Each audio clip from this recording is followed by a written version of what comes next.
पाकिस्तान के लाहौर में एक शादी हुई। ये शादी 17 साल पहले हुई थी। 17 साल पहले ये शादी पाकिस्तान का लाहौर और लाहौर का शिबली टाउन पड़ता है, यहां पर ये शादी हुई थी। इस शादी में एक 4 साल का बच्चा था। इस बच्चे का नाम था कमर यूसुफ।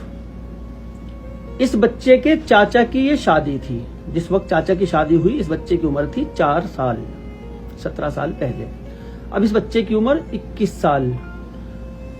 17 साल के बाद चाचा चाची को 4 बच्चे पैदा हुए। 4 बच्चों के माता पिता बने। वो बच्चे स्कूल जाया करते थे।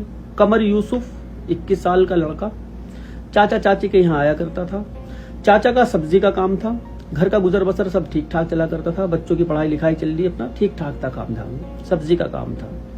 इस बच्चे के कमर यूसुफ के जो पिता थे वो भी सब्जी का काम किया करते थे।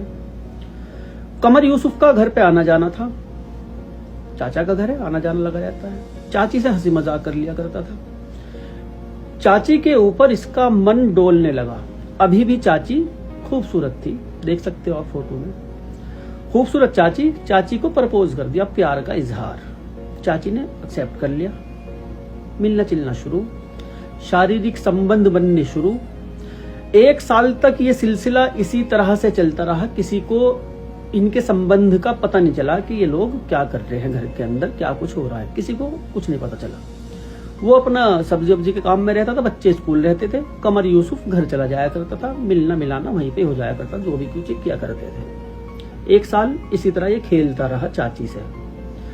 1 साल के बाद चाचा को शक होना शुरू हुआ कि भतीजा बहुत कुछ आगे बढ़ रहा है। इस शक के चलते भतीजे को घर से भगा दिया इन्होंने। भतीजों को बुरा लगा, लेकिन आना जाना उसने बंद नहीं किया। पहले ज्यादा आया करता था, अब कम आने लगा। जब खुला पता लग गया चाचा को कि इनका नाजायज ताल्लुकात चल रहे हैं, चाचा ने उसका थप्पड़ वप्पड़ मार दिया भतीजे के, भगा दिया घर से, घर में मत आना।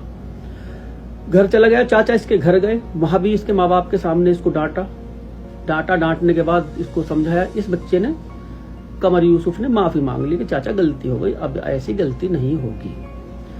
मगर एक हवस जब इंसान के अंदर सवार होती है ना, वो रिश्ते नाते कहाँ देखते हैं, वो ये कहाँ देखते हैं, किसी को पता है ना। जब हवस सवार होती है उसमें कुछ ना दिखाई देता। अब ये फिर भी चोरी छिपे चाची से मिलने चला जाया करता था। घर का इसको पता था कौन किस वक्त घर में रहता है, बच्चे किस वक्त स्कूल रहते हैं और ये चाचा किस वक्त काम पे रहते हैं। फिर भी चला जाया करता था। अब 7 महीने से, पिछले 7 महीने से ऐसे ही चोरी छिपे मिलना मिलाना हो रहा था। चाचा को फिर पता चल गया। चाचा ने फिर इसको थप्पड़ मार दिए घर जाके इसके माँ बाप के सामने कि इसको समझा लो, नहीं तो फायर खोल दूंगा इसके अंदर, बहुत हो गई और बड़ी बेइज्जती बर्दाश्त नहीं कर सकता।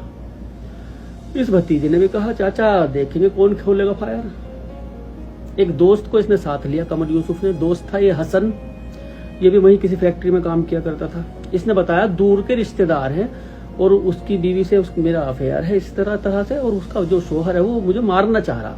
अपने दोस्त से यूं नहीं बताया कि सगी चाची है, दूर का रिश्तेदार बताया। दोस्त के साथ आया, बाइक पे मास्क वास्क लगा के ये लोग दोनों आए। पता था चाचा कहाँ को निकलते हैं, कहाँ को बढ़ते हैं। 1 महीने से रेकी कर रहे थे। चाचा के यहाँ गोली मारी, बाइक पे बैठ के गोली मार के फरार हो गए। खैर पुलिस ने इनको गिरफ्तार कर लिया। गिरफ्तार करके इनसे पूछताछ में पता लगा चाची ने खुद कहा था कि मार दे। चाची ने खुद कहा था मार दे, सब्जी का काम। ये रिक्शा चलाता है कमर यूसुफ, वहाँ ये रिक्शा विक्शा भेज दिया, सब्जी का काम बहुत बढ़िया, तू ये करिए, मैं अपना घर में ठीक ठाक रहेंगे, इसे हटा दे रास्ते से। तो उसने हटा दिया। रिश्तों की अहमियत समझ लो, कम से कम माँ कह देते हैं चाची को।